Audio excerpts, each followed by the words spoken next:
Hello, welcome to Elite Marketing Pros, 15 minutes of daily dose of awesome, your 15 minutes of inspiration, motivation, and education. So for those of you that don't know me, my name is Marinda Bandat, all the way from sunny South Africa. I've been a coach with Elite Marketing Pro just over a year. So I've been in network marketing for a period of time, and I want to maybe just give you a couple of ideas today as to 10 questions that you might want to ask when you make a decision as to when and how to join a network marketing opportunity. So as you guys are hopping on, just give me a shout out where you're from. I'd like to say hi. I see Rebecca is hopping on, Ruth is hopping on, Billy is hopping on. Hey guys, great to see you. So first of all, let's first determine what is a good business before we go into the 10 points. So I've made a couple of notes and just I'm going to share my thoughts with you, what has served me well in the past when I had to make a decision. And when I see people use this strategy that I'm about to share with you, it has always helped them. Kerry is in the house. Hey, Kerry. And so is Joanne and Nadia. Welcome, you guys. It's great having you here. So what might some of the questions be that you could first decide, is a company a good fit? Well, let's first establish what makes for a great business. Now, first of all, if you are just limited to your neighborhood and you can only sell to your neighborhood or to your state, it really limits you in terms of what your potential income could be. So I want to submit to you, you want to sell to a very broad audience. The second thing you might want to consider is that an offer must enjoy an inelastic demand. And what I mean by that is it's a product that people need or desire and not necessarily that concerned about the price. So it's something that they feel that they have to have. It must not be easily copied or, substituted. So if it's got an originality to it, if it's got a patent to it, always a good idea. Minimal labor. Oh boy. Those of you who have had your own businesses, if you can maybe just comment one in the comment box below. If you were to agree, if you have less staff, that is way better than if you have to employ more staff. So those of you that have had your own businesses, if you can maybe just comment on that. I want to vouch for definitely less staff is better. So low overheads. So you don't have to go into huge legal advice, highly priced buildings, large inventory. You want to have a business that is low in overheads. No big cash outlays, because that just ties up your capital. So you want to look for a business that has not a lot of investment that has to go into it. The seventh thing that you could enjoy is billing that you are not transactionally involved. So that's what people are nowadays more leaning towards when they have a website where people are dealing directly with the company, as opposed to like in the olden days when you were joining a network marketing opportunity. If you were to sell a product, you collect the money from the person, you have to go in and drop that product, you have to take the change, you have to make sure that their commissions are paid. You do not want to be transactionally involved with every single one in your team. The eighth thing there is you want a repetitive kind of business, but also you want something that is free of any kind of legislation and influx in new legislation that could bear a huge influence on your business. So with the network marketing environment, the Direct Selling Association, the DSA, has some guidelines and they have some rules and regulations for someone to be on.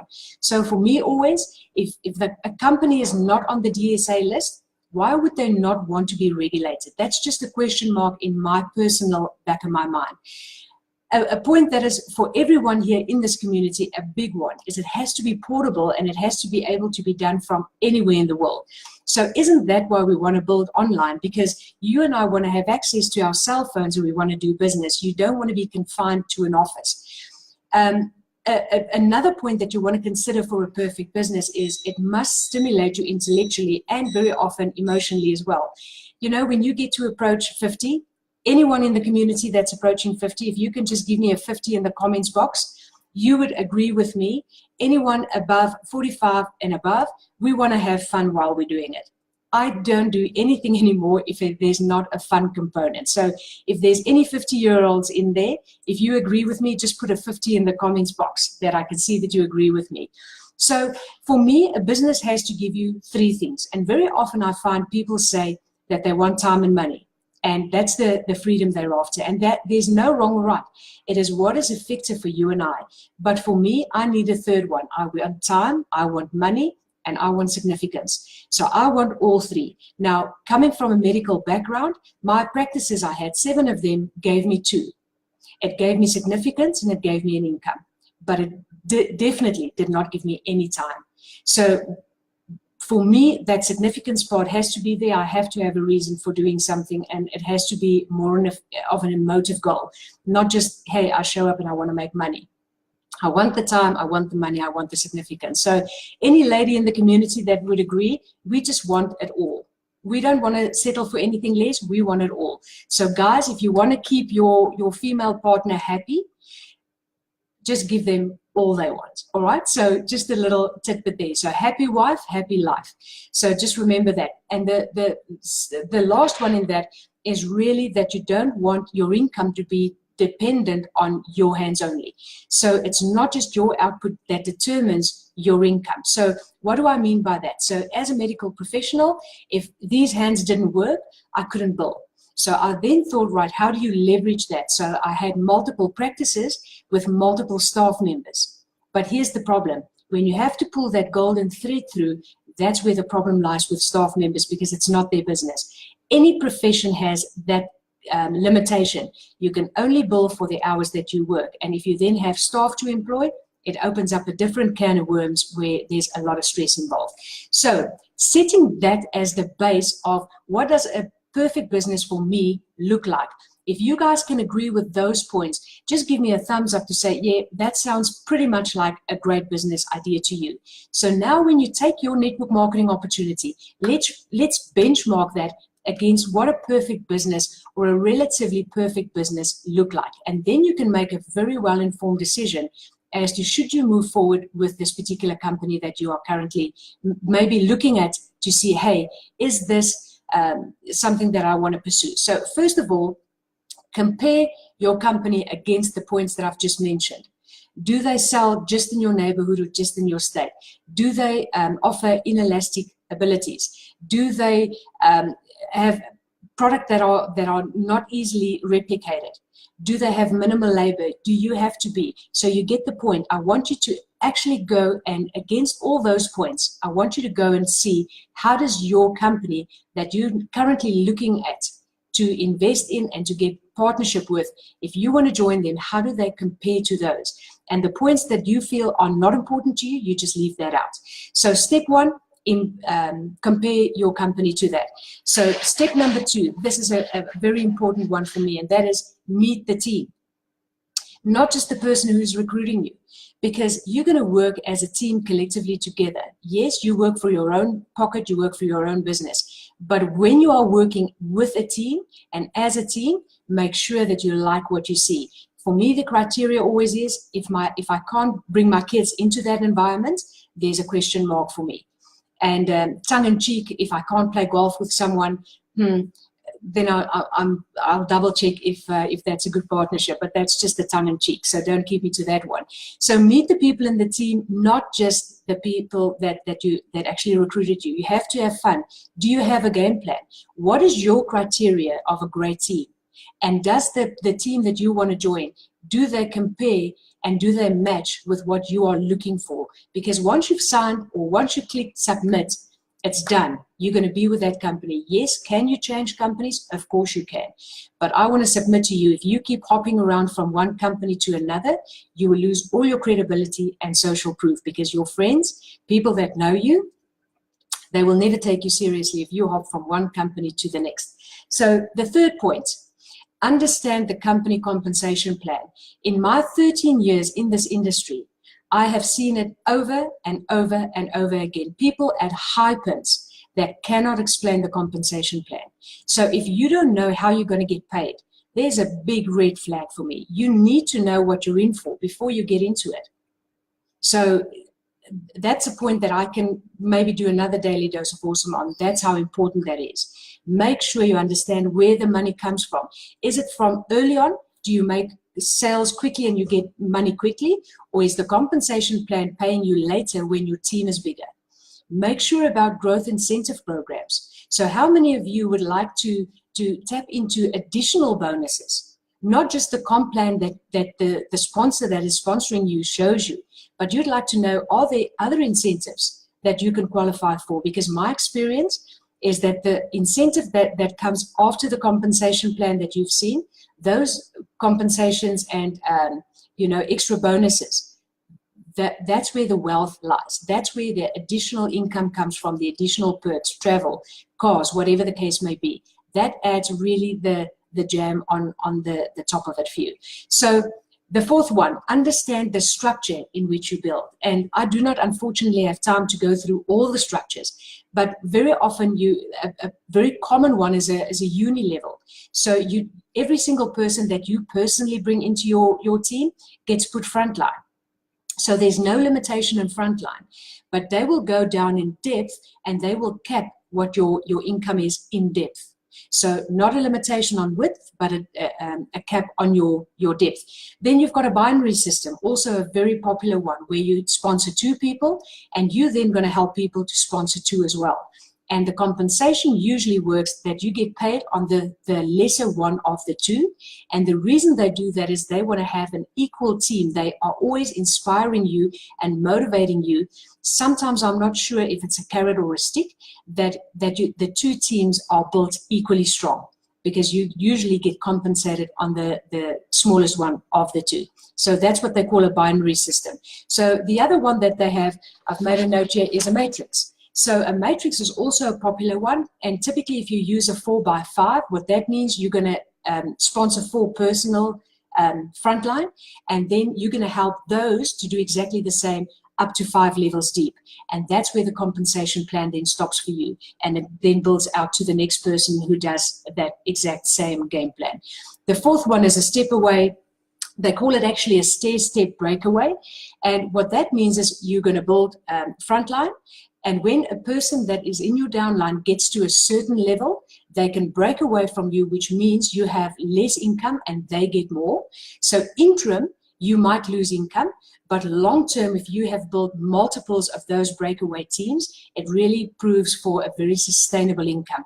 But the 2 popular ones that we see most often is a uni level and a binary system. So step number 5, question number 5 that you could ask is, what does the training and the support look like? So if you join this particular team, what medium are they using? Are they building offline? Are they building online? What does the support look like? Because here's my experience. Most people overestimate what they can do short term, but they totally underestimate what they can do long term.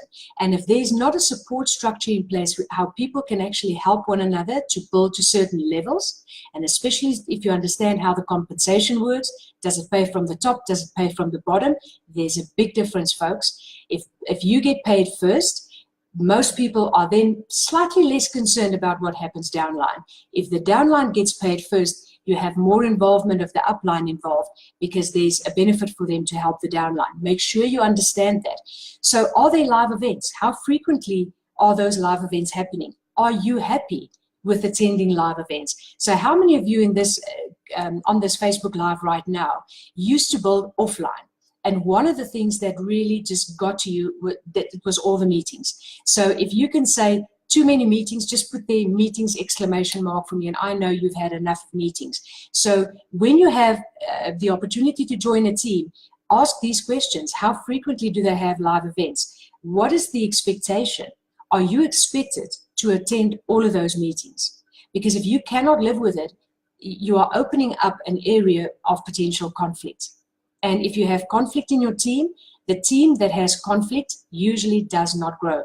The team that gets along the best, the team that supports each other, that's the team that has momentum. So avoid conflict at all costs. So those of you that know me, you know there's one saying that I always say: I protect my joy at all costs. I don't want any unnecessary conflict in my life. So make sure you know what the expectation of that team is. So point number 6, does the company and upline team support online as well as offline? What might be the reason that's an important one? So if you are currently with a team and a company that builds just offline, and you have this dream and vision, and you are in this group, so I know you want to build online, can you see there might be potential conflict? So be sure to ask that question. Do you support on and offline? Are you good with it? All right. So that's definitely a question that I would ask. So just to make sure that I don't miss anything. Here's something that I highly, highly, highly recommend, and it's from personal experience. Make sure you understand the rules of conduct. And please do not believe the person that is showing you the business plan and trying to recruit you.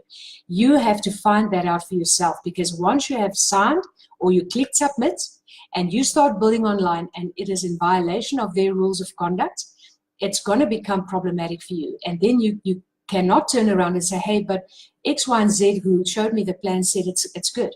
The responsibility still lies with you and I to make sure what does the rules of conduct say.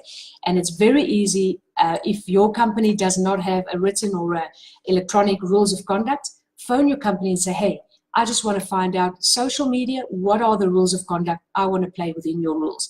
Get the rules up front. And that way, before you sign up, you know exactly what you're in for. So for me, an important one, number 7, is does the company have a money back guarantee? And very often people say, that's not important. And that might be the case for you. For me, that is important because it tells me 2 things. The company is very, very sure about their product and they back what they do. And also it takes a lot of stress of you and I. If the company offers a money back guarantee, you can never have a client that's not satisfied, that comes back to you and they are upset with you and it's a big commotion. The company then takes care of it. The company does the refund.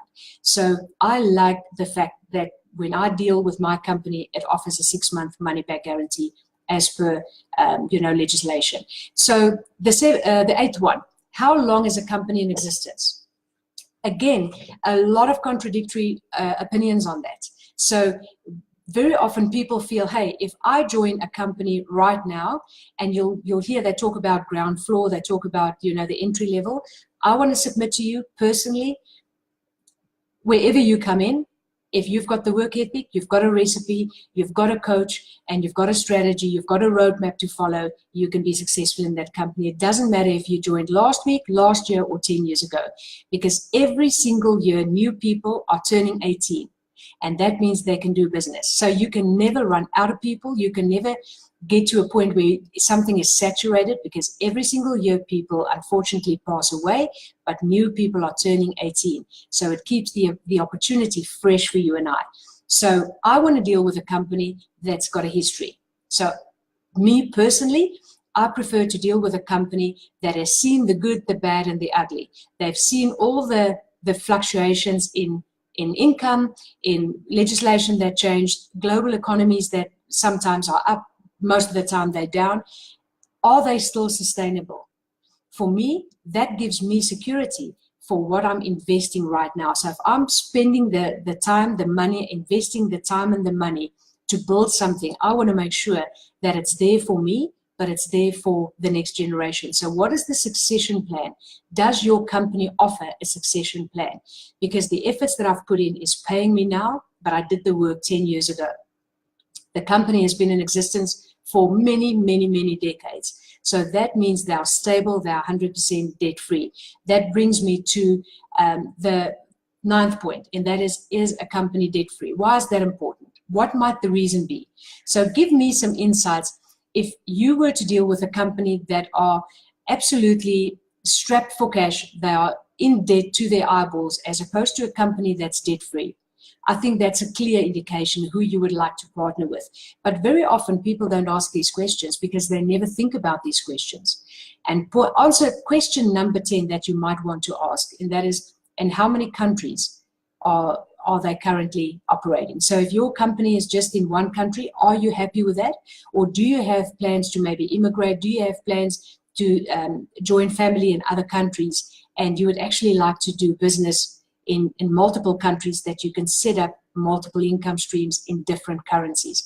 So those are the 10 questions that I would submit to you. When you ask that before you join a company, that you will be on fairly good ground to make a very well-informed decision.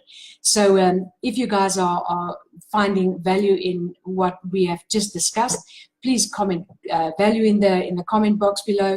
I'm going to answer a couple of questions as questions are hopping on here and in the comments box. So as always, I love hanging out with you guys, and happy building. Find a company that meets your criteria and just run hard. So see you guys soon. Take care.